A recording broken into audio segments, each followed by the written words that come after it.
Ever since I made my video on glitches in Super Mario Odyssey, I've seen the game evolve over time. So many cool techniques were found, glitches uncovered, and fairly recently, the first ever sub 1 hour any percent speedrun was achieved. Along with that, Nintendo's added a whole new minigame, new costumes, camera filters, and even VR support, because why not? Those are all great, except they've also patched some really cool glitches. So, if I want to revisit this game properly, I'll only be playing on the 1.0 version of the game. In order to rewind the metaphorical clock, I must factory reset my Switch. Unfortunately, some save files had to be sacrificed, but whatever. It'll take some time, so while it works its magic, let me introduce you to the sponsor of today's video, Raid Shadow Legends. Now check it out, in this game we got some cool heroes, a horde of gold, and oh look, a big scary dragon. I'm sure he's friendly. Okay, maybe I was wrong about the dragon, but I can tell you that this game is one of the most ambitious RPG projects of 2019, on par with some of the biggest PC and console titles out there, and most importantly, the game is totally free. It has everything you'd hope for in a brand new RPG, an amazing storyline, awesome 3D graphics, giant boss battles, and hundreds of champions to collect and customize. And it performs really well for a mobile game. I mean, just look at the crazy level of detail on these champions. Also, it's important to know that Raid's special launch tournament is happening right now, and it's getting real big real fast, so go to the description of this video, download Raid only through my link to get 50,000 silver immediately, and here's the coolest part, you'll also be automatically entered in to their special launch tournament, where you can compete with me and other players for crazy in-game prizes, and physical prize packs with collector's edition figurines, t-shirts, and more. Good luck, have fun, and I'll see you there. Oh, and look at that, we're ready for the video. Starting right back at the very beginning, it's actually possible to intentionally crash the game just minutes into it before reaching the first boss. When tossing out Cappy to capture the frog for the first time, if you enter camera mode before the cutscene starts, turn away and exit, oh look, Bandicoot, cause it crashed. Heading into Cascade Kingdom, there's a pretty handy glitch that was quickly snuffed out by a patch, that being the first moon skip, which was later patched making it so that collecting the first moon was required if you wanted to activate the Madame Brood fight. There are a couple ways of getting across and up the gap to avoid collecting the moon, but the one I used involves a few simple jumps as you see here. In a speedrun, this was a nice little time save. Oh, and of course it's not a glitch, but I am morally obligated to mention that in all versions, you could actually reach the Madame Brood fight early by using the dino. And more importantly, after defeating the boss on the 1.0.0 version, after doing the first moon skip, if you then go back and collect the first moon, the bridge will collapse onto itself and the game will crash. Whoa. Now before we get too far into the video, I do want to toss a shout out to Isay, who lent his knowledge to this video. If you're looking for a Super Mario Odyssey glitch expert, which is what I consider him, check out his channel, he was a great help. Now with that in mind, there are a couple of other neat glitches worth looking at in Cascade Kingdom, like for example some involving the chain chomps. When you have this chain chomp amongst its buddies, if you drop a rock right at the ledge and fire it off towards the rock but just off to the side, it could actually fall down the ledge. This traps the Chompo, which is a pretty neat sight. And if performed when the chain chomp is over here, you could actually get him to fall down off the ledge, down into the void, which makes the chain just go crazy. It's also possible to displace a chain chomp, which can be done using the setup found by Circle, where you bounce into the air, drop the T-Rex onto the Chompy Boy's spawn point, then quickly roll and leap off of this ledge. This gets us far enough away so that the chain chomp will respawn while being bodied by the T-Rex, which gives us this. If we head over to the binoculars, we can get a good view of his slow flight into the distance. In order to save him, we need to get close enough, in which case the physics will take over and he'll do his best to return to his origin.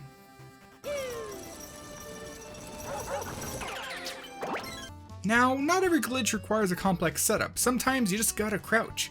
Just take this dino's feet for example. Boom, we could fall right through. That's the power of an LJCC.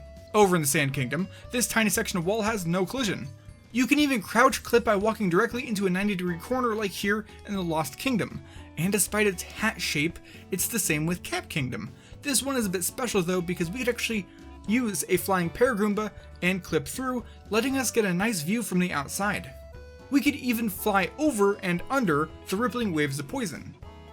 Lastly, this corner in Lake Kingdom can be clipped through with some difficulty, as the camera sucks, but it actually lets us freely swim outside of the kingdom itself, which makes for a great view. Back inside the Lake Kingdom proper, there's yet another way to crash the game. In this sub area, you're supposed to do stuff with the zippers and keys and all that, If you immediately open the map after dragging the zipper through the key and try to warp away, the game has an oopsie and it crashes. Isn't that just insane?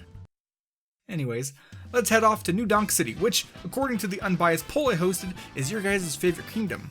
Firstly, let's hop on the scooter and look at a way to use it like a pogo stick. Start with the scooter at a very harsh angle like so.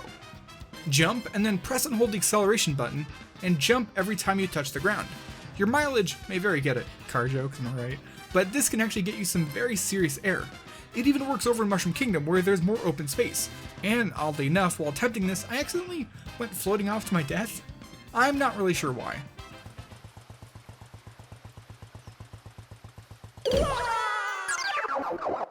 Back to Metro Kingdom, we find ourselves ready to take on a glitch that involves those capturable letters sitting out in the open.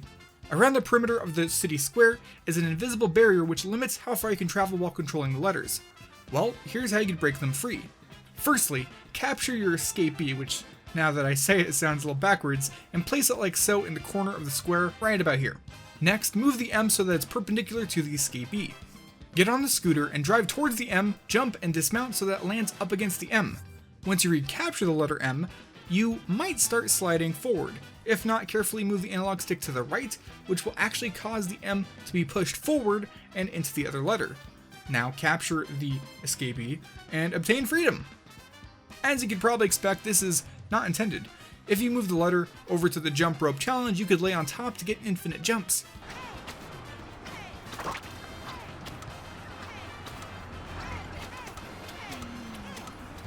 Now if you capture the letter and let it overlap with something else, like for example a taxi, once you move it out, you're likely to go shooting off with super speed. And also you gain the ability to pass through objects, because why not? With some very careful aiming, you could actually fly through and push the RC car out of the small racetrack. Driving it without seeing where you're going can be difficult, but with a little effort we could actually park the RC car under the jump rope, hop on top, and once again cheat the challenge.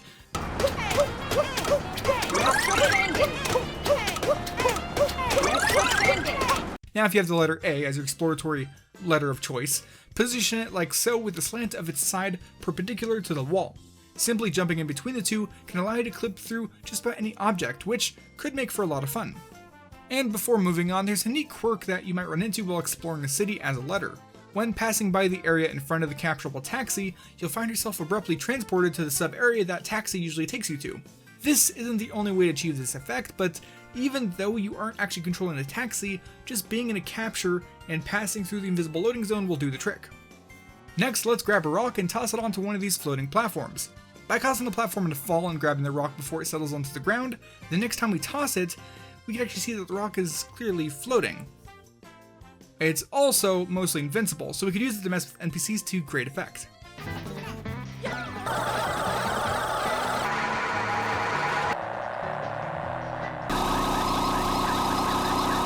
Oh, and it's worth mentioning that if you ever throw a rock and quickly go into the first person view, the rock can become invisible.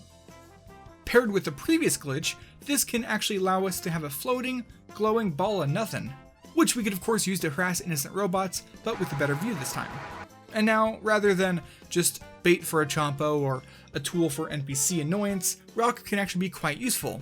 Like, I don't know if you know this, but it's actually possible to toss a rock at a piranha plant and then throw Cappy at it and capture it. The glitchy thing here is that it's actually possible to swap to 2-player mode, have Cappy go off on his own, and then actually ground pound the plant, effectively deleting Mario. Talk about the ultimate betrayal, get it? I said the word ultimate. Afterwards, you could just warp away to fix the glitch. Alternatively, you could do this in the Wooded Kingdom where there's 2 piranha plants really close to each other. After deleting Mario, getting Cappy swallowed will then, upon his release, cause the game to crash. Bandicoot. Last one of those, I swear. Now, still in Luncheon Kingdom, Mario and Cappy can in fact work together, along with the assist mode, as its bubble technology can be used to glitch up the lava bubbles. While in 2-player and assist mode, drop Mario into the lava, and while he's invincible, quickly use Cappy to capture the lava bubble, swap to bubble 2, and back to bubble 1. Doing this should cause Mario to be attached to the goopy lava boy, essentially surfing it, or being dragged behind. Either way, it makes for some really fun snapshots. Now what's going on is, whenever you capture a creature, Mario's model is essentially turned invisible and moved to occupy the same physical location as the capture. When uncapturing, Mario pops out of the creature, which works because his model was already there from the very beginning. This glitch gets the game to keep that model visible, which I think is a really cool glimpse into the game's inner workings, you know? Now before we leave Lungeon Kingdom, let's mess with the Pan Bro. With a few neat jumps, you can get up onto the nearby platform and retrieve a couple of turnips. Bring them down over to this line of question mark blocks, toss them behind it, but vaguely close enough like you see here. This Pan Bro always respawns on the blocks, so we can actually force him to respawn, knock him down, and depending on if our turnips and stars were aligned, he'll go floating off into the distance. It's so magical, just look at him soar. Finally, we'll want to head to the top of Wooded Kingdom and capture good old Glydon. Glide him north over to this area. Here, we'll want to do our best Harry Potter impression and run straight into the wall while also jumping. It's a bit finicky, but there's a section of the wall low down that will oddly enough let Glydon hop right through. Immediately after, glide to the right and into this room. This is also that we can exfiltrate the room with our newfound Fire Bro in tow. That does, however, require some steps. Firstly, park Glydon right about here and capture the Fire Bro. Drop him close to the door and bounce on him, which won't actually kill him, so that he gets knocked over to the right. After that, you need to perform a pretty straightforward release clip using Glydon to exit the room. Then unlock the room using the mannequin, and after that, it's one more boop on the head of the Fire Bro to break him free. Like you might guess based on the fact that he wasn't taking any damage, once outside his little room, the Fire Bro is actually invincible. Jumping on him will just make him sleep and stay in place. One benefit of having an invincible Fire Bro is that if positioned in a corner, he could actually be used to gain height. Just hold down the A button and he'll bounce all the way up.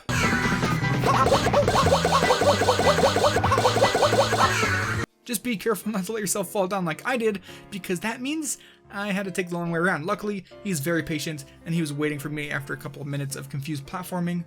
Of course, I want to be nice to my fire friend bro, so I bounced him up to the observation deck.